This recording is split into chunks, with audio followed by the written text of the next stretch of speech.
Pidato suara hati Nuraini Megawati ramai jadi perbincangan. Kampanye belum dimulai, tapi Ketua Umum PDI Perjuangan ini menyebut ada kecurangan pemilu. Benarkah ada kecurangan? Kita diskusi. Rakyat jangan diintimidasi seperti dulu lagi. Jangan biarkan kecurangan pemilu yang akhir ini terlihat sudah mulai akan terjadi lagi.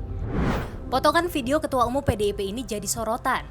Tidak menyebut satupun nama, namun bagian suara hati nurani ini dinilai sejumlah orang menyentil Jokowi dan putra sulungnya Gibran Rakabuming Raka yang kita tahu maju kontestasi Pilpres dengan jadi cawapres Prabowo.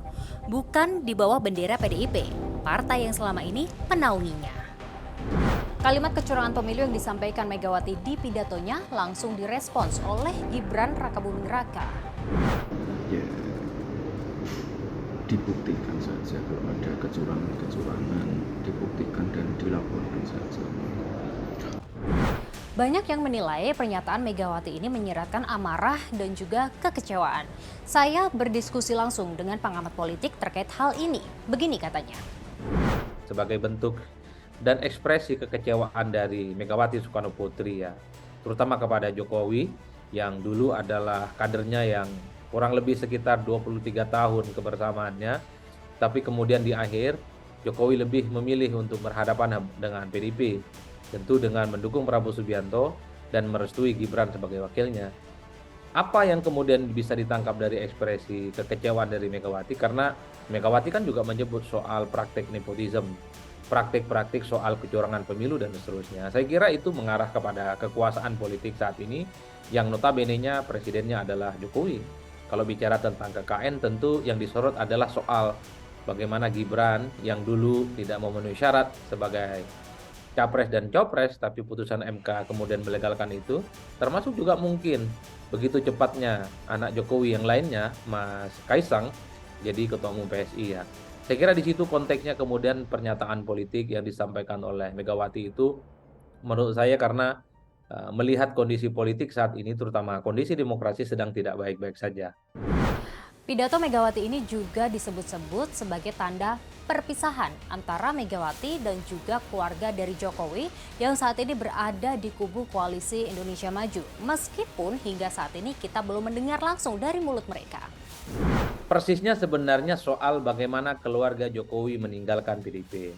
Karena sudah tidak cocok, sudah tidak sejalan, dan tak ada chemistry antara satu dengan yang lain.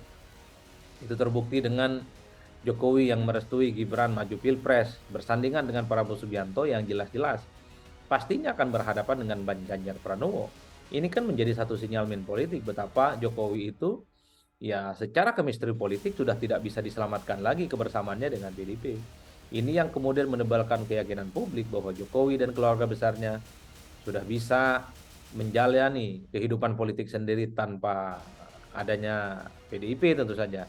Ini yang dilihat oleh publik bahwa pernyataan Megawati ya, kemarin itu semakin mempertebal jarak antara PDIP, antara Jokowi dengan Megawati Soekarnoputri. Jelas itu sudah tidak ada bantahan-bantahan apapun. Selama ini kan yang banyak bicara ke publik hanya sebatas kader-kader PDIP, elit-elit PDIP dan kader-kader PDIP yang sangat terlihat cukup marah dengan manuver politik Jokowi, tapi kemarin ketika pernyataan politik langsung disampaikan oleh Megawati Soekarnoputri, itu semakin mempertegas garis di mana Jokowi sudah bukan lagi menjadi bagian dari PDIP, dan PDIP bukan lagi menjadi bagian dari Jokowi. Warganet menyoroti kata lagi dalam pidato Megawati. Jangan biarkan kecurangan pemilu terjadi lagi. Nah, diksi lagi ini menggambarkan seolah-olah kecurangan pemilu ini sudah pernah terjadi sebelumnya. Ini kata warganet.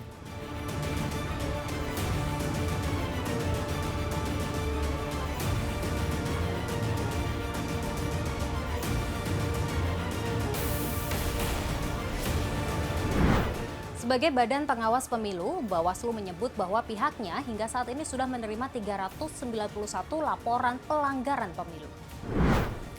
Per bulan November ada 391 laporan. Sementara temuannya ada 194.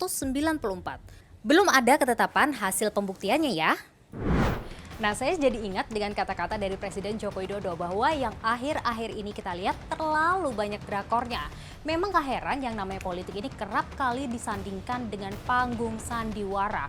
Apa yang terlihat di permukaan ini kerap kali berbeda dengan apa yang ada di baliknya. Politik, lawan bisa jadi kawan dan sebaliknya. Terima kasih sudah diskusi.